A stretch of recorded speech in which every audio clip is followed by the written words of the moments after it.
ವೀಕ್ಷಕರೇ, ನಾವು ಇವತ್ತು ಹೋಗ್ತಾ ಇರೋದು ವಾಡೆ ಮಲ್ಲೇಶ್ವರ ಸ್ವಾಮಿ ಗುಡಿ ಬೆಟ್ಟ ಹತ್ತಲು. ಇದು ಚನ್ನಪಟ್ಟಣ ಹತ್ರ ಬರುತ್ತೆ. ಬೆಂಗಳೂರಿಂದ ಸರಿಯಾಗಿ 80 ಕಿಲೋಮೀಟರ್ ದೂರದಲ್ಲಿದೆ. ಇದು ಚನ್ನಪಟ್ಟಣ ಹಲ್ಗೂರು ರೋಡಲ್ಲಿ ಮಧ್ಯದಲ್ಲಿ ಸಿಗುತ್ತೆ ನಮಗೆ.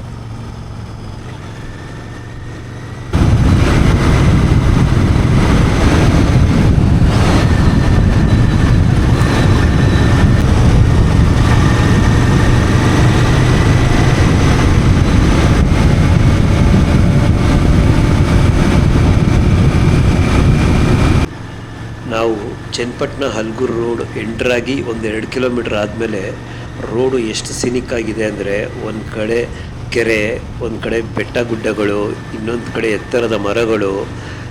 ಇನ್ನು ಮುಂದೆ ಕೆಲವು ಕಡೆ ನಮಗೆ ರೋಡ್ ಮೇಲೆ ಬಿಸಿಲೇ ಬೀಳೋದಿಲ್ಲ, ಅಷ್ಟು ದಟ್ಟವಾದ ಮರಗಳು.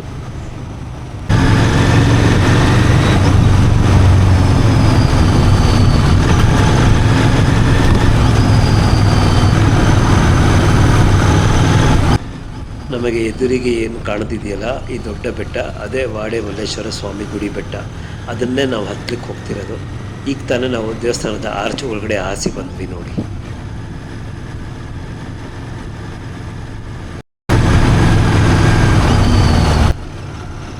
ಗಮನಿಸಿದ್ರ ಏನು ಹಾರೋಯ್ತು ಅಂತ ನೋಡಿ. ಮತ್ತೆ ಸ್ಲೋ ಮೋಷನಲ್ಲಿ ಹಾಕಿ ತೋರಿಸ್ತೀನಿ.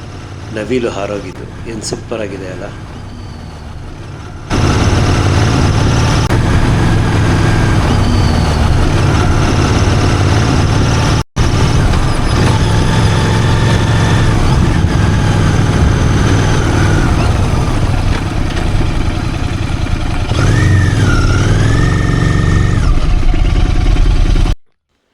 ಈ ಟ್ರೆಕ್ನ ಸ್ಟಾರ್ಟಿಂಗ್ ಪಾಯಿಂಟ್ ತಲುಪಿದ್ದಾಯಿತು. ಸದ್ಯಕ್ಕೆ ಇಲ್ಲಿರೋದು ನಾವಿಬ್ಬರೇ, ಬೇರೆ ಯಾರೂ ಕಾಣ್ತಾ ಇಲ್ಲ. ಬನ್ನಿ ಹತ್ತಲಿಕ್ಕೆ ಶುರು ಹಚ್ಕೊಳ್ಳೋಣ.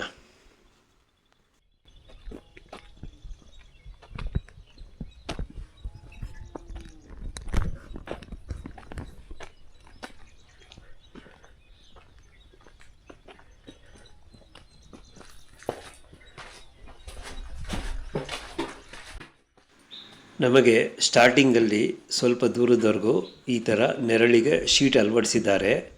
ಇಲ್ಲಿ ನಾವು ಹತ್ತಬೇಕಾಗಿರೋದು ಒಟ್ಟು 964 ಮೆಟ್ಲು.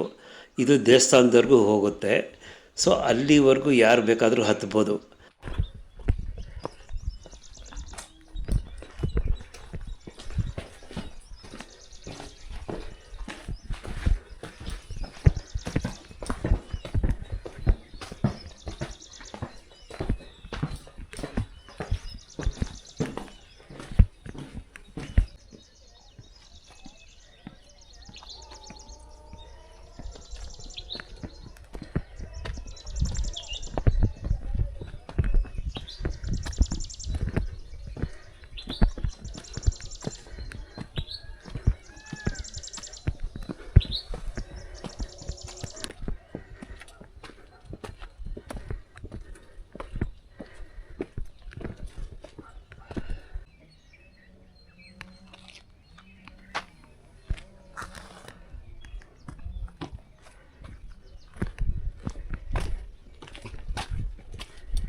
ಇಲ್ಲಿ ಒಂದು ನಂದಿ ಕಲ್ಲನ್ನು ನೋಡಬಹುದು. ಇದರ ಬಗ್ಗೆ ಒಂದು ಕುತೂಹಲಕಾರಿ ಕಥೆ ಇದೆ, ಮುಂದಕ್ಕೆ ಹೇಳ್ತೀನಿ ಬನ್ನಿ.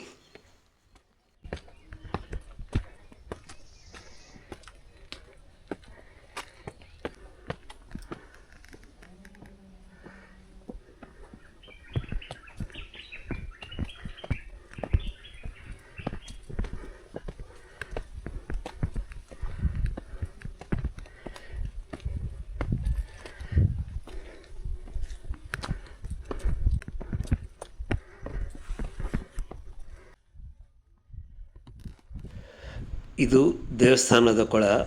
ಇದೇ ನೀರನ್ನು ಇಲ್ಲಿ ದೇವರ ಪೂಜೆಗಾಗಲಿ ಪ್ರಸಾದಕ್ಕಾಗಲಿ ಉಪಯೋಗಿಸೋದು. ಈ ನೀರು ಬಿಟ್ಟು ನಲ್ಲಿ ನೀರು, ಬೋರ್ವೆಲ್ ನೀರು ಉಪಯೋಗಿಸೋ ಹಾಗಿಲ್ಲ. ಮತ್ತು ಭಕ್ತಾದಿಗಳು ಈ ನೀರನ್ನ ಮುಟ್ಟೋ ಹಾಗಿಲ್ಲ. ಇದರಲ್ಲಿ ಕೈಕಾಲು ಮುಖ ತೊಳೆಯೋದಾಗಲಿ ಎಲ್ಲ ನಿಷೇಧ. ಅದಕ್ಕೋಸ್ಕರನೇ ಇಲ್ಲಿ ಪೂರ್ತಿ ಗ್ರಿಲ್ ಹಾಕಿ ಸೇಫ್ಟಿ ಮಾಡಿದ್ದಾರೆ.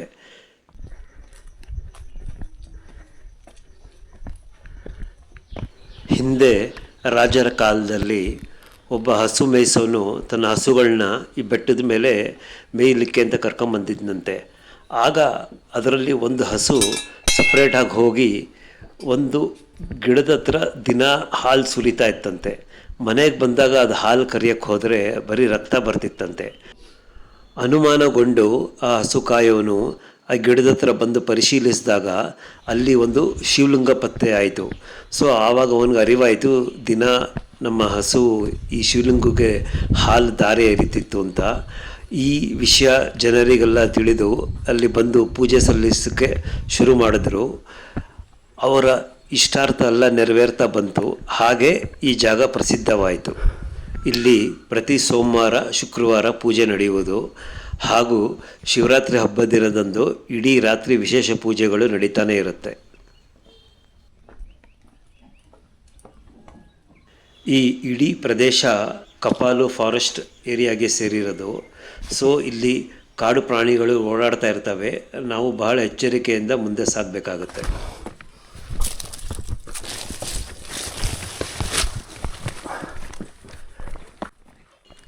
ಇಲ್ಲಿಂದ ಟ್ರೆಕ್ಕು ಕಷ್ಟಕರವಾಗಿದೆ ಅಂತಲೇ ಹೇಳ್ಬೋದು. ಯಾಕೆಂದರೆ ಸ್ಟಾರ್ಟಿಂಗಿಂದನೇ ಬಂಡೆ ತುಂಬ ಎತ್ತರದಲ್ಲಿದೆ. ನಾವು ಹೇಗೋ ಸ್ಟಾರ್ಟಿಂಗ್ ಹತ್ಬಿಟ್ವಿ, ಒಂದು 4-5 ಹೆಜ್ಜೆ ಹೋದ್ವಿ. ಆಮೇಲೆ ನಮಗೆ ಆ್ಯಕ್ಚುಲಿ ಗ್ರಿಪ್ಪೇ ಇಲ್ಲ. ಅಲ್ಲಿ ಬಂಡೆ ಸ್ವಲ್ಪ ನೈಸಾಗಿದೆ. ಸೊ ನಮ್ಗೆ ಗ್ರಿಪ್ ಸಿಗ್ತಾ ಇರಲಿಲ್ಲ. ಅದಕ್ಕೆ ಮತ್ತೆ ವಾಪಸ್ ಕೆಳಗಡೆ ಇಳಿದು ಈ ಲೆಫ್ಟ್ ಸೈಡ್ಗೆ ಹೋಗ್ಬಿಟ್ರಿ. ಪೂರ್ತಿ ಆ ಸೈಡಲ್ಲಿ ಸ್ವಲ್ಪ ಮರಗಳಿದೆ, ಅದರ ಕೊಂಬೆಗಳನ್ನ ಇಟ್ಕೊಂಡು ಮೇಲೆ ಹತ್ಕೋತಾ ಬಂದ್ವಿ. ಇಲ್ಲಿ ದಯವಿಟ್ಟು ಮಳೆ ಬರುವಾಗ ಯಾರು ಹತ್ಲಿಕ್ಕೆ ಟ್ರೈ ಮಾಡಬೇಡಿ. ಯಾಕಂದರೆ ತುಂಬ ಜಾರುತ್ತೆ. ಜಾರು ಬಿದ್ದರೆ ಸೊಂಟ ಮುರ್ಕೊಳ್ಳೋದಂತೂ ಗ್ಯಾರಂಟಿ. ಶಿಖರದವರೆಗೂ ದಾರಿ ಹೇಗಿದೆ ಅಂತ ನಾನು ನಿಮಗೆ ತೋರಿಸ್ತಾ ಹೋಗ್ತೀನಿ. ಕಡೆ ತನಕ ನೋಡಿ, ಮಿಸ್ ಮಾಡ್ತೀರ. ಈ ಸೈಡಲ್ಲೇ ಬಾ.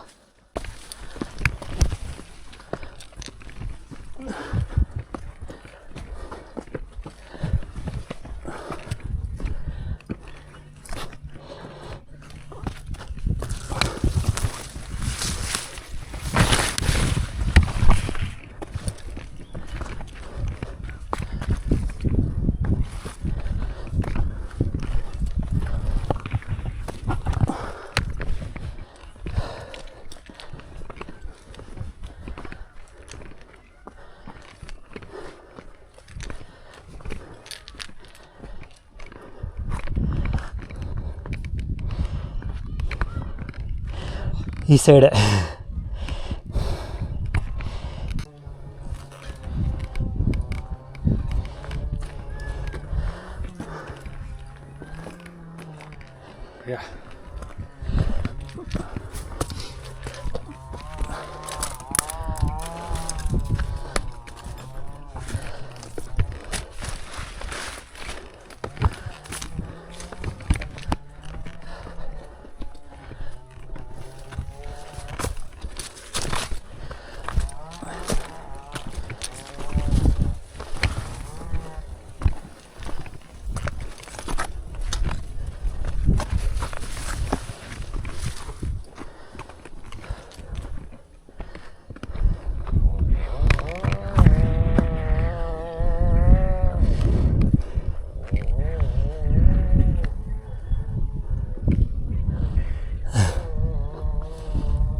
ಸೈಡಲ್ಲೇ ಬಾ ಅಭಿ.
ಫಸ್ಟ್ ಹಿಂಗೆ ಹೋಗೋಣ.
ಇದೇ ನೋಡಿ ಶಿಖರ. ಇಲ್ಲಿಂದ ವ್ಯೂ ತುಂಬ ಚೆನ್ನಾಗಿದೆ. ನಮಗೆ ಪಕ್ಕದಲ್ಲೇ ಕಪಾಲದುರ್ಗ ನಾವು ನೋಡಬಹುದು. ಹಾಗೆ ಅದರ ಪಕ್ಕದಲ್ಲಿ ಭೀಮನಕಿಂಡಿ ಸಹ ಇದೆ.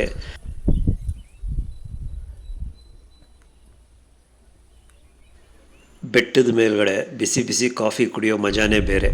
ಫ್ಲಾಸ್ಕಲ್ಲಿ ತೊಗೊಂಬಂದಿದ್ರಿ, ಇಲ್ಲಿ ಏನೂ ಸಿಗೋದಿಲ್ಲ. ನಾವು ಈಗ 2940 ಅಡಿ ಹೈಟಲ್ಲಿದ್ದೀವಿ. ಪಾರ್ಕಿಂಗಿಂದ ಶಿಖರದವರೆಗೂ 1.5 ಕಿಲೋಮೀಟರ್ ಅಷ್ಟಿದೆ. ನಮಗೆ ಸರಿಯಾಗಿ 3/4 ಗಂಟೆ ಹಿಡಿತು. ಇಲ್ಲಿಗೆ ಬರೋರು ದಯವಿಟ್ಟು ಗುಂಪಲ್ಲೇ ಬನ್ನಿ, ಒಬ್ಬರೇ ದಯವಿಟ್ಟು ಬರೋಕ್ಕೆ ಹೋಗಬೇಡಿ. ಯಾಕಂದರೆ ಇಲ್ಲಿ ಕಾಡು ಪ್ರಾಣಿಗಳ ಓಡಾಟ ಇದೆ. ಮತ್ತು ಇಲ್ಲಿಗೆ ಬರೋರು ಸಾಕಷ್ಟು ನೀರು, ತಿಂಡಿ ತಿನಿಸುಗಳನ್ನ ತೊಗೊಂಬನ್ನಿ. ಇಲ್ಲಿ ಏನೂ ಸಿಗೋದಿಲ್ಲ. ಮತ್ತು ನಿಮ್ಮ ಕಸನ ದಯವಿಟ್ಟು ವಾಪಸ್ ತಗೊಂಡು ಹೋಗಿ. ಇಳಿಲಿಕ್ಕೆ ಶುರು ಮಾಡಿದ್ವಿ.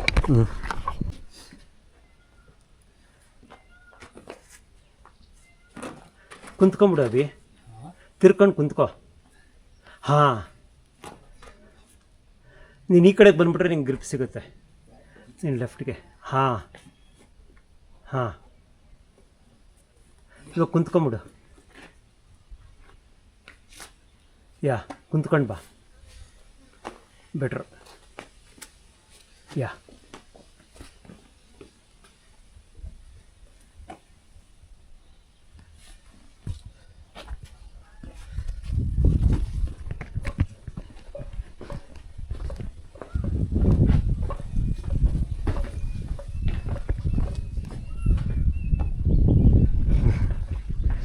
ಒಳ್ಳೆ ಎಕ್ಸ್ಪೀರಿಯನ್ಸ್. ಚೆನ್ನಾಗಿತ್ತು.